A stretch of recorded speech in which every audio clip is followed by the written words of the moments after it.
The great challenge of the left is how to reconstruct state apparatus, not in this shitty populist way, they will all the time be in contact with social movements and so on, but as an invisible, well-functioning machine, relatively as far as possible, non-corrupted and so on.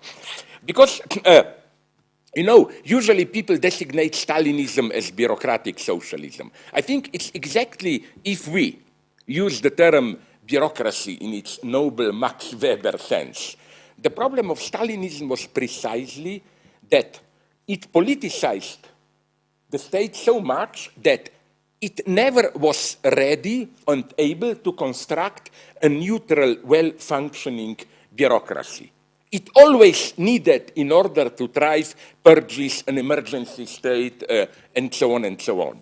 And I even got caught into this argument once with anarchist groups, friends. They claim we hate states, we want small communities where, in a self-transparent way, we organize our lives, we run our lives.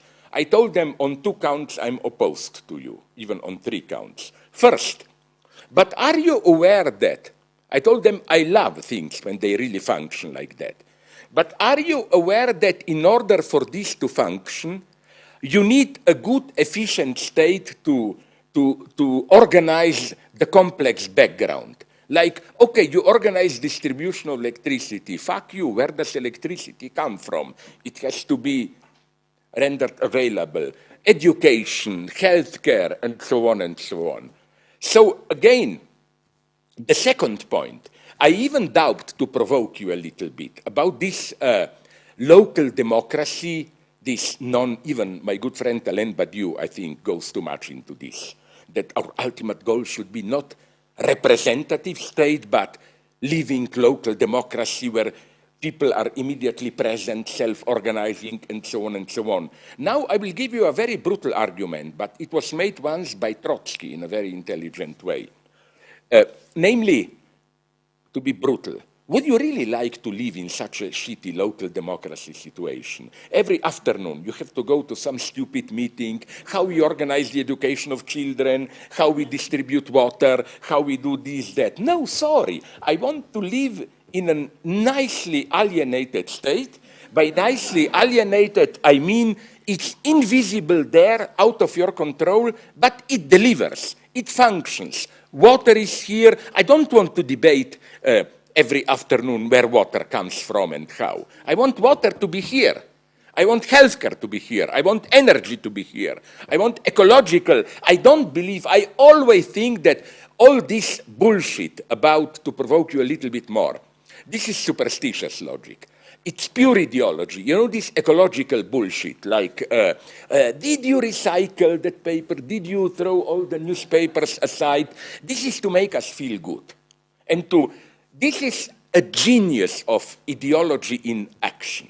They translate a social problem, how we will how to restructure our economy and so on, into personal responsibility. This is ideology at its purest, when you criticize a big company and then an idiot comes and tells you, yeah, it's easy to criticize, but what did you do? Did you put all Coke cans aside? Did you do this, that? And if you do it, it's what? It's simply, the main function is to make you feel good. You see? You see, I did my duty towards Mother Earth. I carefully put all the cans of Coke here, all that I put there and so on. That's the main function of it. It's ideology at its purest. It's the same, I claim, even with, unfortunately, this is, I think, presented this line, but you were not here 2-3 times ago, here in this very room.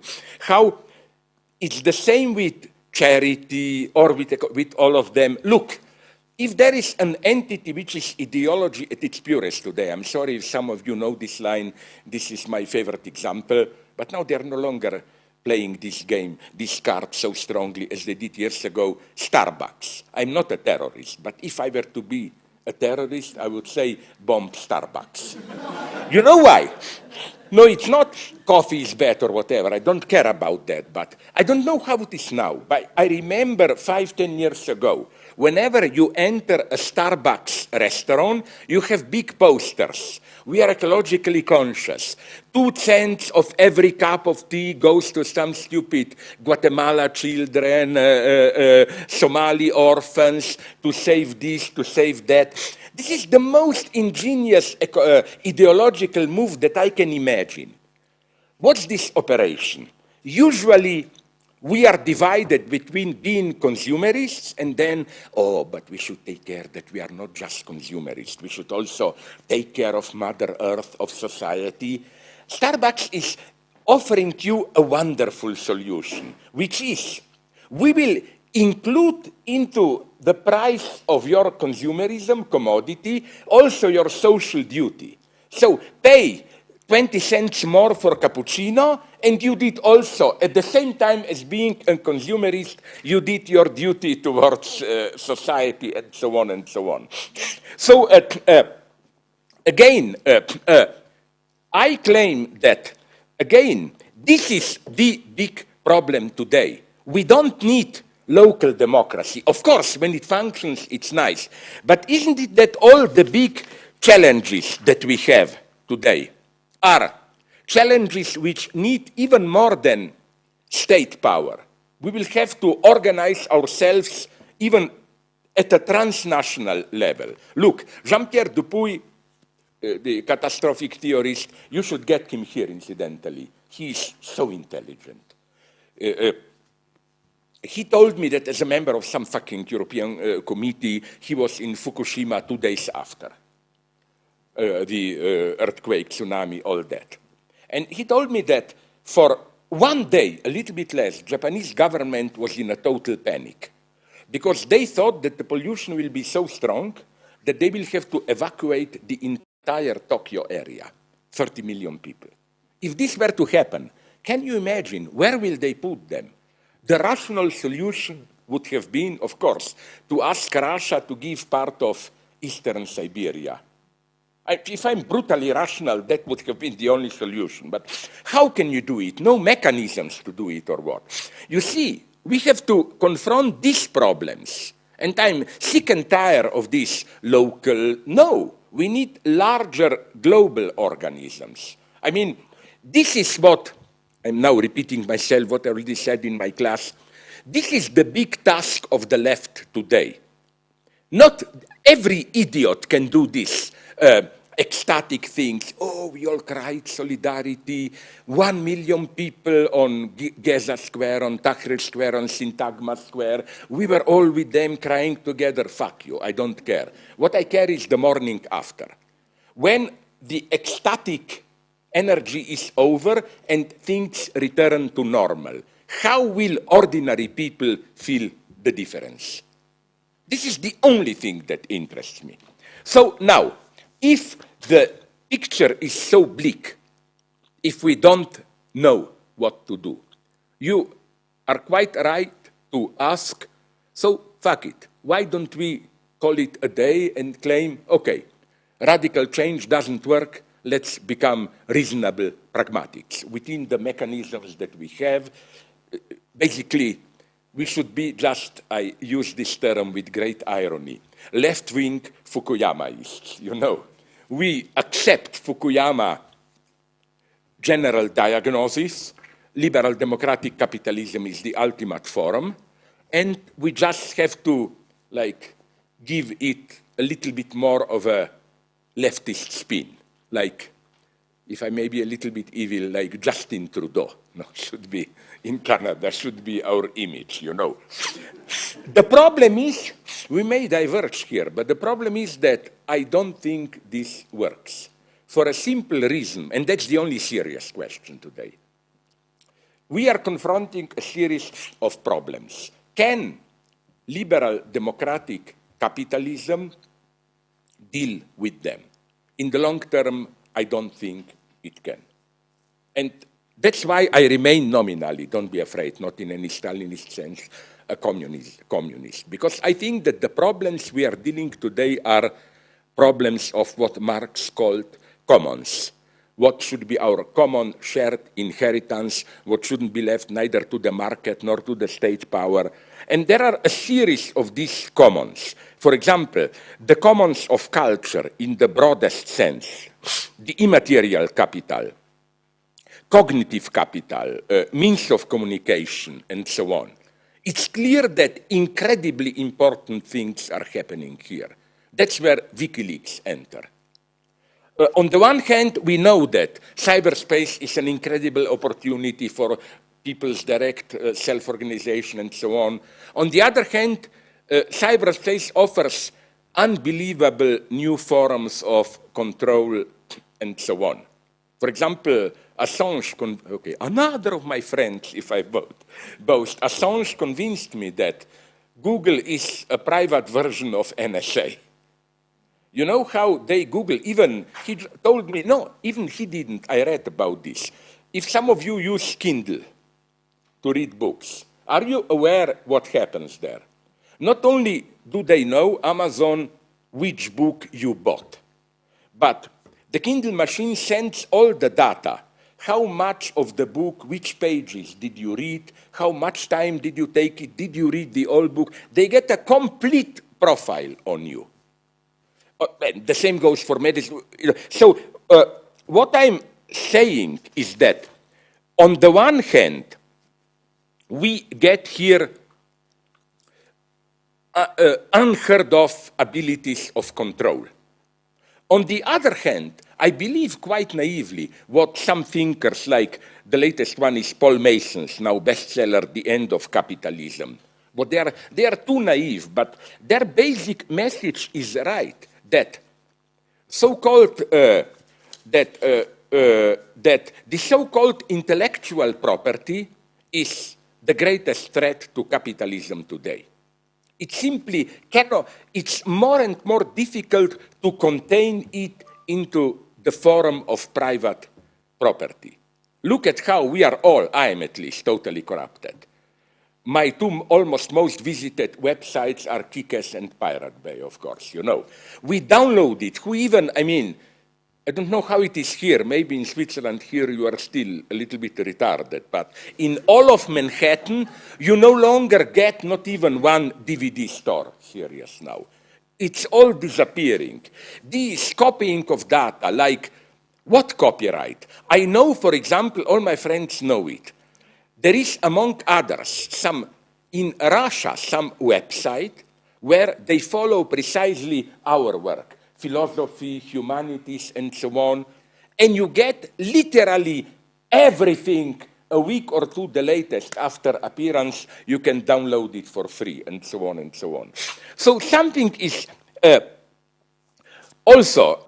it's also so many other things of shared knowledge and so on, which again, this is, I think, maybe one of the key struggles today, the common intellectual commons. Then we have, of course, the commons of external nature, pollution, exploitation of nature, and so on. Why commons? Because, of course, nature is our shared commons, and we have to take care of it in this way.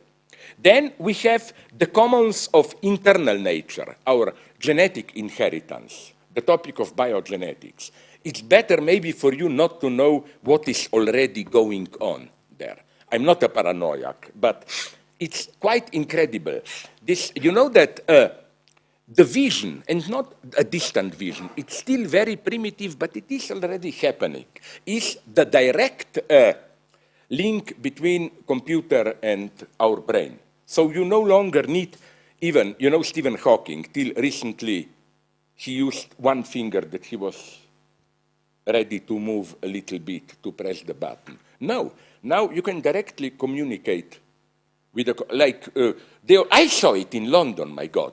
The model, it's still very primitive, but it already works, of a wheelchair for crippled people, sorry, politically correct is to say for movement-challenged people, or how, whatever, and that you don't need anything. Your brain is not even wired, it's just scanned with some, you have a special helmet. You think forward, the chair moves forward. You think left, your wheelchair moves left, and so on and so on. So, okay, this is wonderful, divine almost. We are like gods. You think it happens. Yeah, but if it goes out, it goes in. That's to say they can also control you. And it's incredible to what extent all this is already developed. For example, you know, when they make these plans, scientific, they always try to sell them to you by claiming we will help invalids, crippled people, and so on. But then it always goes, for example, the latest trend in some top advanced companies in psychiatry is you already have scanning machines which measure precisely the state of your mind. Are you in depression, not, and so on and so on. But to such an incredible extent already that it's not just a general good feeling, but they can specify it. Is it rage? Is it depression, tiredness? So they can get a complete image, and they now even propose, which is nice in a way, to then directly connect this to some capsule with medicine so that when you feel bad, a certain serum medicine is put into your blood. When you feel, you know, you don't even have to think about it. The machine does everything. Now, I'm not anti-technological. It's wonderful. But again, how will this develop? Who will control this? And, of course, the last big problem that I see, the commons of humanity itself. Did you notice how the other side of global market is new walls are arising all around? And if you don't believe me, look at Hollywood big blockbusters. They know it. You know, all those movies like Elysium, Hunger Games, they had the right suspicion that if we don't change things, we are gradually approaching a kind of a new apartheid society where basically there will be, and there already are, those who are in and those who are out. Even a conservative thinker, but we are friends, I kind of like him. He's an intelligent conservative, Peter Sloterdijk. In his new book on capitalism, global capitalism, he had an ingenious idea to claim that the term globe should not be just used in the sense of global, all-encompassing, but also globe in the sense of a cupola, a globe, so that there are those who are covered by it and there are those who are out. Like 20% of people of world humanity, we are in, others are out. And this, I think, I prefer even not, and I think that problems that we have now, problems of, sorry, I don't know. Oh my God, I hate myself. Time is running so much. Because I'm already at the beginning, you know. I covered what I thought. No. I think it's clearly that the problem of refugees is to be located at this level. It's simply those outside the globe trying to penetrate inside the globe. And here I wanted to go, okay, let me briefly, if I may be a little bit longer, if I go a little bit longer, let me go into this. Here I think, precisely apropos the refugee problem, now what I will be telling you is extremely problematic, because just if you have time to do such stupid things, just go on the web and put my name and racism, fascism, and you will see all the characterizations of me as a racist, fascist, and so on. Of course, I'm totally for more refugees in Europe. I'm not what people claim. I just want to focus on certain problems which are real. What problems? Okay, we have this Sloterdijk situation, Kupol, outside, inside, and so on. On the one hand, I always emphasize this. I will use a metaphor which I already used in my class, I'm sorry. You know, Jacques Lacan has a wonderful saying somewhere, my psychoanalytic teacher. If there is a jealous husband who is obsessed that his wife is cheating on him, and even if all his suspicions are true, his wife is sleeping around like crazy, his jealousy is still pathological. Because what makes it pathological, his jealousy, is not that it's not true, but the function of jealousy. Pathological jealousy means you need jealousy to sustain your self-identity. Okay, we can go on into how anti-Semitism works in a similar way. And I think it's something similar going on with this right-wing, anti-populist, anti-immigrant faith today. Our answer should not be the idealization. Here, problems with me and some liberal leftists begin. My point is that we should not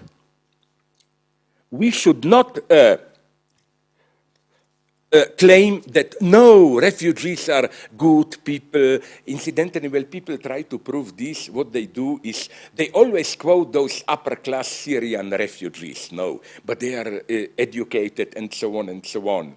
I know, but I know more. I know that that's why Syrian refugees, I know examples from Germany, from England, even from Slovenia, where they just passed through. They know this, and in a wonderful, subtle way, they use this as a class distinction, right? They like to contact us, your old Europeans, and claim, you see, we are not the same as those primitive fundamentalists. We are like you already, you know. Okay, but what I'm saying is that our defense should not be, no, refugees are ideal, blah, blah, blah. No, we should say, even if some things of what you claim about refugees, there are fundamentalists among them with different attitude towards women. If it's true, it has nothing to do with your fear of refugees. Your fear of refugees is pathologically, its source is a different one, it's uncertainty of Europe itself, losing its welfare and so on, all that. So I claim that here I'm absolutely beyond doubt that the true threat to Europe are not refugees, even if 10 million Islamists enter Europe. The true threat to Europe are defenders of Europe today, those nationalist, anti-immigrant defenders. If they come to power, Farage in England, Farage, you know, UKIP boss, another boasting. I met him, I know him. And if you are a secret right-winger looking for a new dictator, I must disappoint you, he is not the guy. He is an ex-talk show host, a cheap demagogue. If you are looking for new Führer, sorry, you will not get it in Farage, you know. But if people like Farage in England, Marine Le Pen in France, and so on, if they take over, that will be the end of Europe, the real end of Europe. But what I want to say this is that, on the one hand, we have to be here ruthless. There is a logic, there is this basic model of refugees are a threat to us. This is the same as what Lacan says about jealousy. The true question is why this fear of ours, which cannot be grounded simply in facts, but it tells a lot about the crisis of our European identity today. So that's the first point. The second point, I find it catastrophic to, now comes the more problematic point, to deal, of course there are problems with refugees. My God, what do you expect? Hundreds of thousands, even millions of people from different cultures come and there would be no problems. But it's absolutely crucial to deal with these problems openly in a frank debate. If we don't do this, the price will be paid by refugees themselves. And violence against them will be exploding and so on and so on. Because, again, of course there is a problem with refugees. And I think, what would I have done? Okay, you ask me. I think one should not be afraid of this, an absolutely open debate. They are here, they have their own, I know, now just don't tell me please, but I'm essentializing them. There is not one refugee group. They are different. Okay, you can always say this. This is bullshit. Also, remember, when you will criticize Nazism, I will then also say, but you are essentializing Nazism. They are not all the same. There are Bavarian Nazis, there are Prussian Nazis. What I'm saying is, of course, they are different. But with some of them coming from a different culture, of course, there are problems. And I think the only way to do it is simply, here I am a Habermasian, an absolutely open debate. Like, was this done in Germany or not? What I would have done after those Köln, you remember, New Year's Köln train station, those harassing women disorder. What I would have done is invite on TV ordinary German people, representatives of immigrants, representatives of Muslim society and of Muslims, and openly engaged in a debate. And then establish clear rules. Do not be afraid of it. Like something along these lines. There is a difference between our culture, kind of a general vague agreement, is that, and this is even, I admit it openly, a Eurocentric feature, which is that in our societies, we put a much larger accent on individual freedom and independence. We put less accent on collective solidarity, fidelity to your community, and so on and so on. So what to do here? I will give you an example. I saw a report on German TV on ZDF, Zweitdeutsches, the second chain, which, as you, I hope, know, is more social democratic, leftist one. So I was not listening to any of my neo-Nazi friends, which I don't have, and so on. The report was that over 2,000 girls per year in Germany escape from Muslim families because they feel oppressed by, for example, a girl gets a German boyfriend, parents don't agree, and so on. So the way Germany does is in a discreet way. They already have over 20 asylum homes, and it's really like in criminal cases protecting witnesses, you know. They give them another identity, and so on and so on. But then, in a justified way, the Muslim communities protest that this is not tolerance, that they, the German state, are destroying their way of life. They claim the authority of family over young girls is an essential part of our way of life. So, fuck it, there is no easy multicultural way here. You have to decide. I'm sorry if some of you know this story. It happened in my country years ago. It's the same problem. Roma. Gypsy, to be a racist. Roma girl escaped from her family in Slovenia when her father wanted to marry her when she was 12 years old with doesn't matter. She escaped to police complaint. And then, of course, all feminists, the same feminists who otherwise are for multicultural terms, anti-Eurocentrism, and so on, protected her. But then, some big figures in the Roma community said, but do you know that this arranged marriages is a very central constituent of our communal identity? You take this from us in 2 generations, all that will remain of us is gypsy food, bands playing, but as a community we are over. So I think the first thing is to fully recognize the problem. There is a problem here. So what I would have done, I wonder if you agree, would be simply to set some basic rules. For example, immigrants would have to accept, of course, the rules, the same rules should help even more for us Europeans. I take this automatically. That, for example, in the case of a conflict between individual and the rights of her community, it's part of our way of life to protect the individual. We have to decide here. Do we And we have simply to decide on these rules. Then there is another problem. It's not a marginal one. I know of examples in southern Sweden, in Denmark, in Netherlands, and in Berlin, in Germany, where some radicalized Muslims, not all a minority, but nonetheless a considerable minority, cannot tolerate public display of homosexuality and attack gay parades and so on. So you see what's my solution here.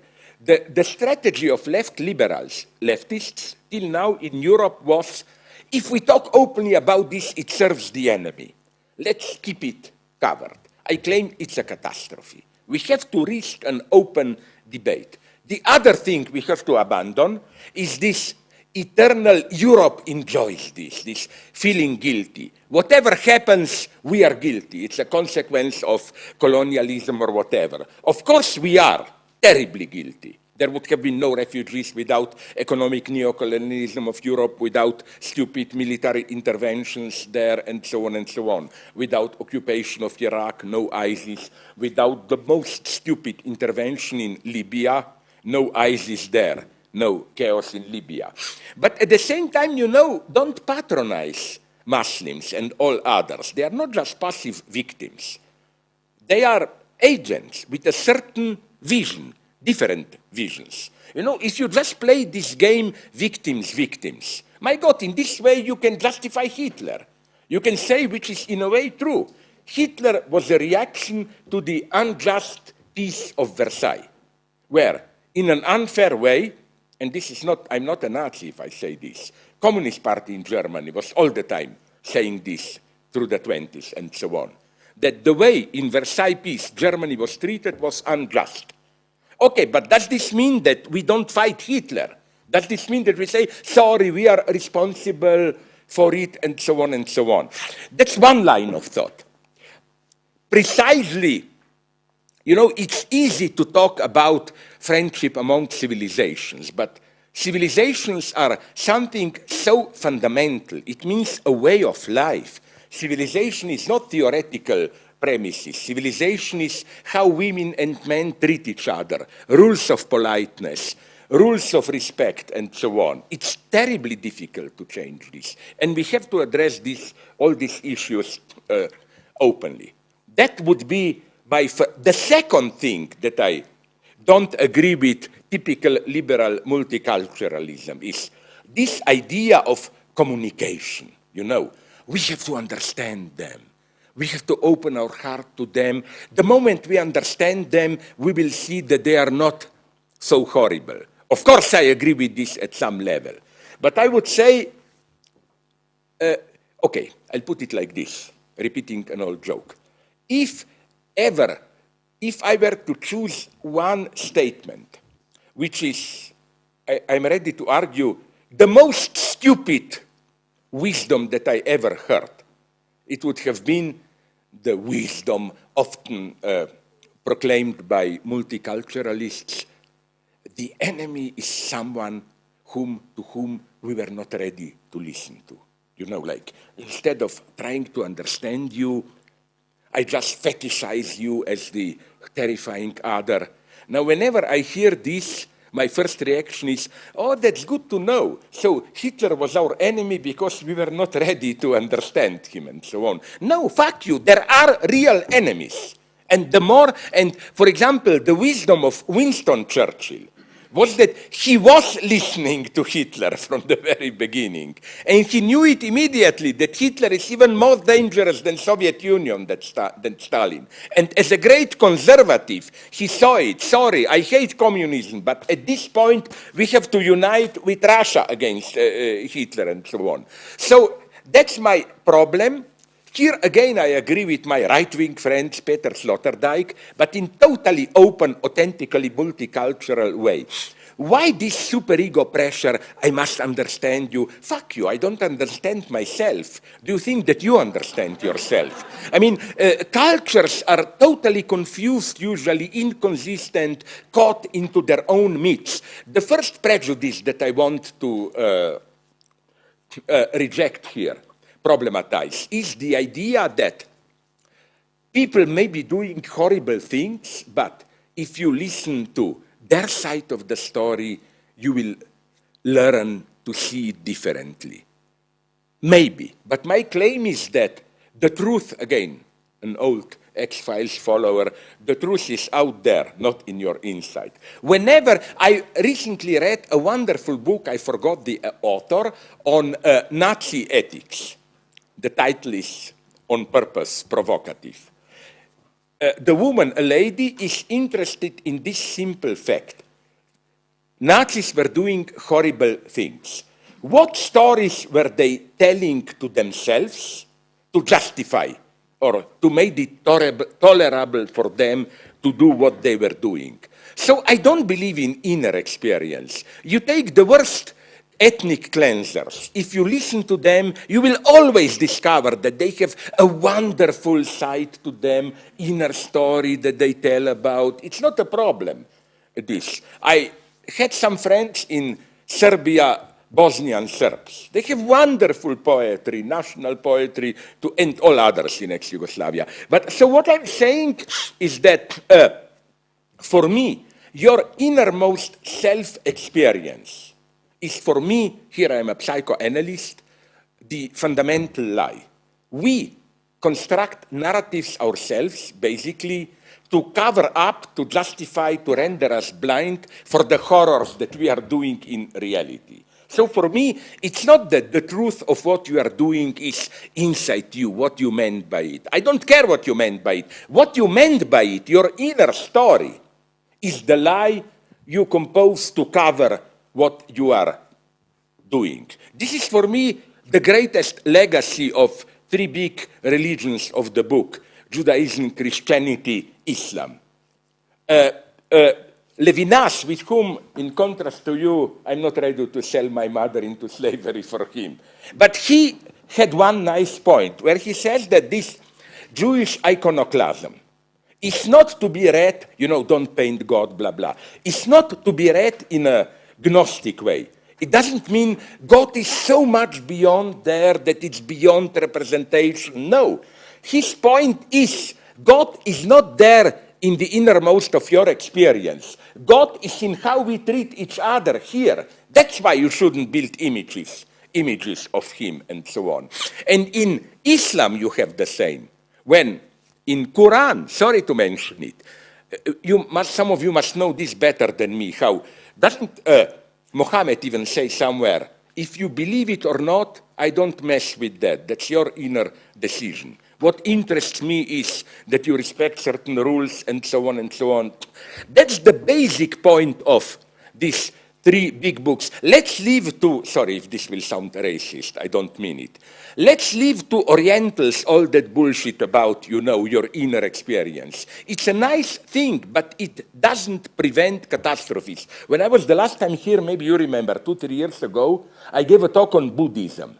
And I had a nice Zen Buddhism debate with some, but I still insist on my basic insight. Yes, Buddhist meditation is a wonderful, radical thing.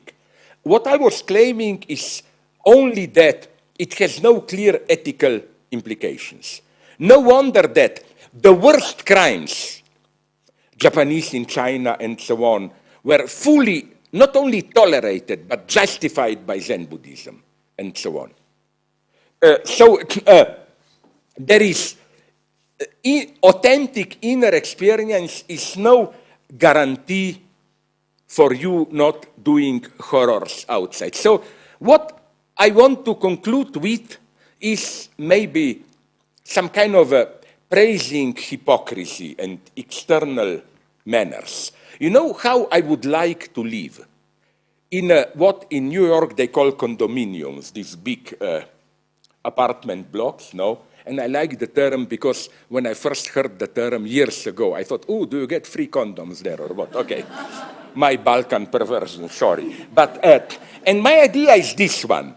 Your neighbor is a Palestinian, another neighbor is a Jew, a black guy there, a Latino American there, a Chinese there. And we don't spend all the time debating and trying to understand each other. We politely ignore each other, and then, of course, it's wonderful when it happens This is true miracle. All of a sudden, you establish a contact. But it should be left to be a miracle.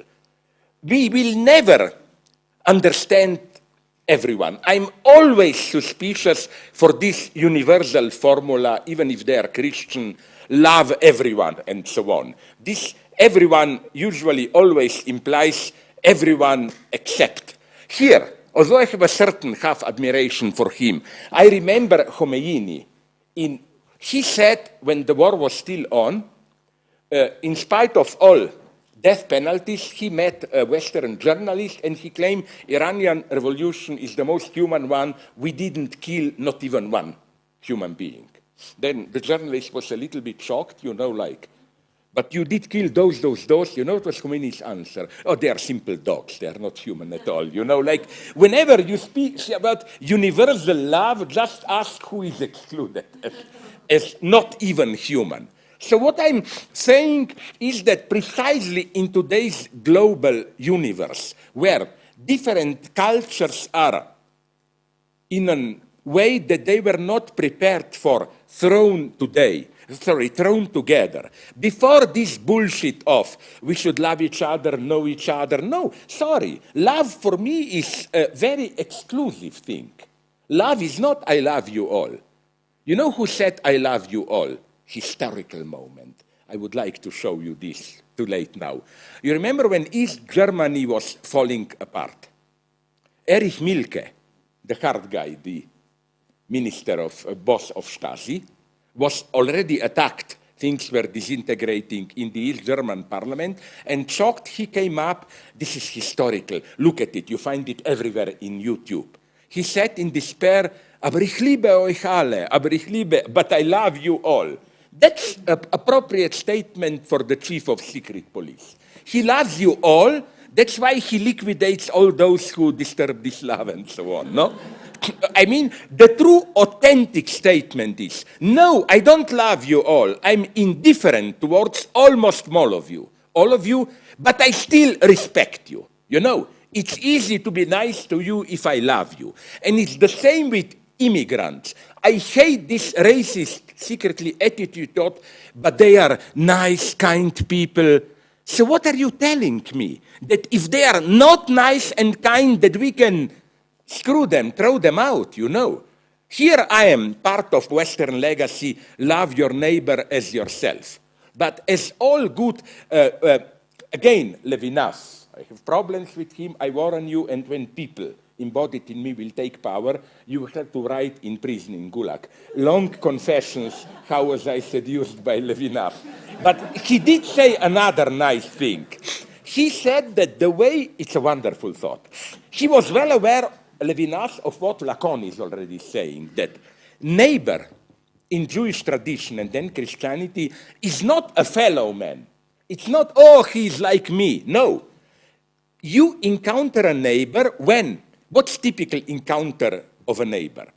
Let's say I know you, we become friends. We are just fellow men, we know each other. But then all of a sudden, years afterwards, I do something good, usually it's more something bad, I don't know, I kick a child, I laugh, sadistic. Then he said, my God, but did I know this guy at all? How can he do? At that moment, I become a neighbor. Lacan also developed that neighbor is the other in the abyss of its otherness where you never know what it is. And as Levinas interprets then in a wonderful way, I simplify, but that's one of his lines, the Jewish commandments, don't steal, don't that, precisely as a way to keep the neighbor at a proper distance. It's a wonderful reading, I claim. So again, I think this is the only ethics for today. Again, the worst thing we can do for refugees is to idealize them in this way. No, many of them are desperate people. The true love of the neighbor is that you help him even if you don't love him. I wonder if you would agree, but for me, love is something very exclusive. Love is a libidinal and almost cosmic catastrophe. I am not in love. I wander around, I take a drink with friends, maybe here and there a one-night stand. I was never doing it, but let's pretend it, and so on. And then I fall in love. Can you imagine what a catastrophe this is? All my life is totally thrown out of balance. That stupid woman or man or once people annoyed me, but when you say woman, you are, you know, binary, heterosexual. Then I went on, and Judith Butler was so mad at me because I said, okay, I will do it in a politically correct way. Then another being, woman, man, transgender woman, a dog, why not a dog? We should not be speciesists, you know, and so on. Okay, you know what love means? It's total ontological imbalance. I meet you, a particular stupid, perishable being, you are, for me, more than everything else. Love is an ontological catastrophe. That's why it's nice to be in love, but also catastrophic. So isn't it, that's why I never trusted this flat admiration. Oh, I love you all. No, fuck you, I don't love you all. I love you maybe here and there, and that's the only true love. And the art, that's why, a provocation to you, then I will finish. You know, the most intelligent critique of Levinas that I've heard, and I must admit, I'm not talking here about Levinas, but more about his popular perception, is that the reason he is so popular is that he secretly Christianizes Judaism. In what sense? That all this notion of, you know, human face, the defenseless, vulnerable face of the other, addressing you as the ultimate ethical starting point, whatever. I have a Jewish friend in Israel who says, no, that we Jews know something more that Levinas ignores. That the zero ethical gesture is not, I see your face, ooh, I feel an ethical injunction coming from it, that the authentic Jewish gesture is, okay, I'm fascinated by you, your face.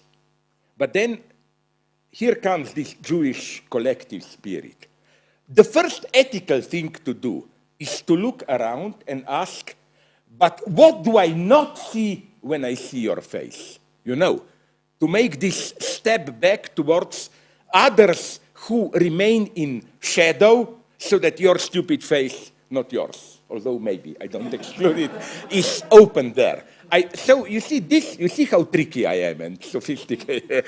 This would be, maybe I'm wrong, you can correct me. So you noticed it, I read, I emphasized, I'm not talking here about Levinas in himself. I'm talking about the popular perception of Levinas. And I think this is a very nice gesture about this popular image of Levinas, that again, you are fascinated by someone. The zero-level ethical gesture is look around, what you ignore, what you don't see in order to see that.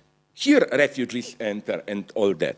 I mean, okay, I did it, I covered almost 1/3 of what I wanted to say, but the same holds for you, I will keep my word. Also this, tomorrow afternoon, after the last talk, everything that I was not able to sell here but prepared, whom should I send you, to you or to my slave? Sorry, I mean this in a democratic way, you know. But to the slave. What DA? Slave, S-L-A-V-E. My idea is I'm generally against slavery. But don't you think that in academia, we should make a small exception and we can be polite and call them research assistants, whatever. We need slaves. I told you, I will treat you nicely, I will beat you in such a way that there will be no traces and so on. I will be a very good master, you know. Okay, sorry, I finished. Thank you very much.